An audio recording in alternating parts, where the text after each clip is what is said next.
اس سال کی ہمیشہ ایک کوشش ہوتی ہے کہ ہم اس سال میں فلاں چیزیں کریں گے، فلاں چیزوں سے بچیں گے، اور خصوصاً خدام الدیہ میں یا خدام جس عمر میں ہوتے ہیں، نوجوان کی عمر میں جب خدام میں داخل ہوتے ہیں، پھر 40 سال کی عمر تک طرح طرح کی آزمائشیں انسان پر آتی ہیں۔ اللہ تعالیٰ قرآن کریم میں فرماتا ہے وَلَنَبْلُوَنَّكُمْ بِشَيْءٍ مِّنَ الْخَوْفِ وَالْجُوعِ وَنَقْصٍ مِّنَ الْأَمْوَالِ وَالْأَنفُسِ وَالثَّمَرَاتِ، یعنی ہم تمہیں آزمائیں گے، ہماری لحاظ سے آزمائیں گے، تمہاری غربت سے تمہیں ہم اس طرح آزمائیں گے، تمہاری جانوں سے آزمائیں گے، اور اسی طرح تمہاری اولاد سے بھی تمہیں آزمائیں گے۔ اور یہ سب چیزیں خصوصاً ایسے معاشرے میں، مغربی معاشرے میں زیادہ تر ہمیں نظر آ رہی ہیں کہ جو آزمائش ہے وہ بڑھتی جا رہی ہے، اور یہ جو نماز تہجد کے بعد صدر صاحب خدا الدیہ کا پیغام بھی پڑھ سنایا جاتا ہے کہ شیاطین کے طرح طرح کے حملے ہم پر ہو رہے ہیں اور ہم نے ان حملوں سے بچنا ہے۔ تو اللہ تعالیٰ نے ساتھ ہی یہ بھی فرمایا وَبَشِّرِ الصَّابِرِينَ، اور خوشخبری ہے صبر کرنے والوں کے لیے، یعنی آزمائشیں آئیں گی مگر ہم نے صبر کرنا ہے۔ اب عموماً دہلیوں کو دیکھیں، جو دہلیاں ہیں وہ کہتے ہیں کہ اللہ تعالیٰ نے کیوں یہ آزمائش مجھ پہ ڈالی، خدا تعالیٰ اگر ہوتا تو وہ ایسا نہ کرتا، خدا تعالیٰ ہوتا تو وہ اتنا دکھ نہ پہنچاتا ہمیں۔ اس وجہ سے وہ کہتے ہیں کہ ہم دہلیاں ہیں کیونکہ خدا تعالیٰ نے ہمیں دکھ پہنچایا ہے، کیونکہ اگر خدا ہوتا تو وہ اتنا ظلم کیوں ہم پہ کرتا کہ ہماری والدہ فوت ہو گئی، ہمارے والد فوت ہو گئے، ہماری مالی تنگی ہے وغیرہ۔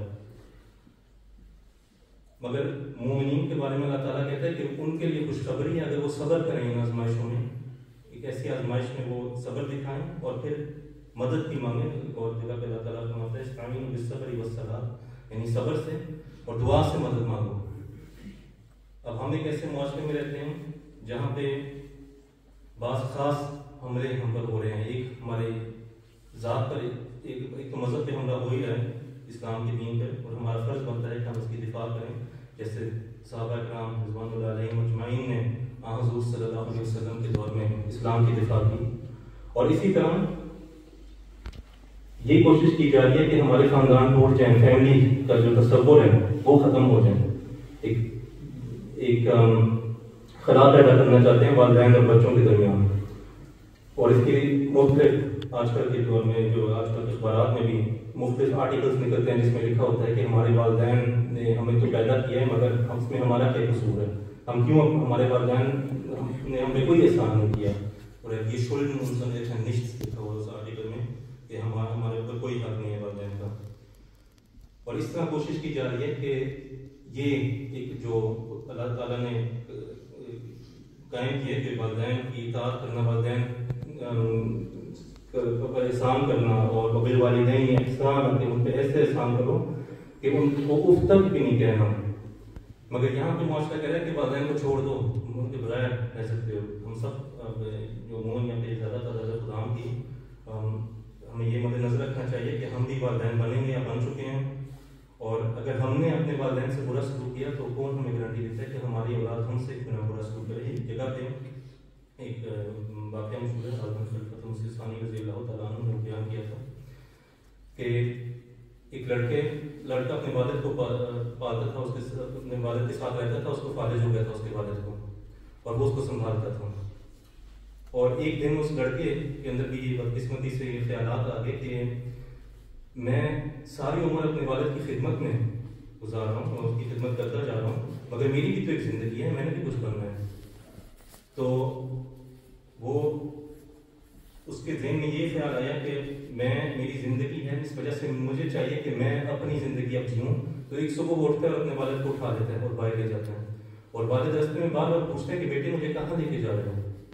اور بیٹا کوئی جواب نہیں دیتا۔ آخر وہ ساحل سمندر تک پہنچتے ہیں تو والد پوچھتا ہے کہتا ہے کہ بیٹے مجھے معلوم ہے تم کیا کرنے لگے، تم مجھے سمندر میں پھینکنے لگے۔ وہ کہتا ہے کہ ہاں آپ نے صحیح کہا، میرا یہی ارادہ ہے، کیونکہ میری بھی ایک زندگی ہے، میں نے بھی کچھ کرنا ہے، میں آپ کی کیوں خدمت کرتا ہوں ساری عمر۔ وہ کہتا ہے کہ میری ایک بات، اس کا والد کہتا ہے میری ایک آخری خواہش قبول کر لو، مجھے اس جگہ سے سمندر میں نہ پھینکو، کچھ قدم آگے جا کے مجھے پھینک دو۔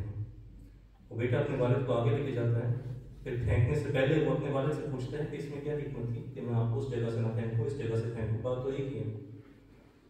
تو اس کا والد کہتا ہے کہ جس جگہ پر ہم پہلے کھڑے ہوئے تھے اس جگہ سے میں نے اپنے والد کو سمندر میں پھینکا تھا۔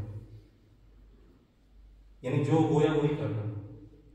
تو اگر ہم اس معاشرے میں رہتے ہوئے اس معاشرے کے اثر میں آ جائیں کہ والدین کی کوئی حیثیت نہیں, ان کی کوئی عزت نہ کریں, کوئی احترام نہ کریں, تو کون ہمیں گارنٹی دیتا ہے کہ آئندہ ہماری نسل ہماری اس طرح عزت کرے گی یا ہم پہ احسان کرے گی. تو اللہ تعالیٰ ہمیں اس طرح سے ہر آزمائشوں سے بچا کے رکھیں, اور ہمیں ہمارے کی پوری کوشش ہونی چاہیے کہ اللہ تعالیٰ سے ہم دعا بھی کریں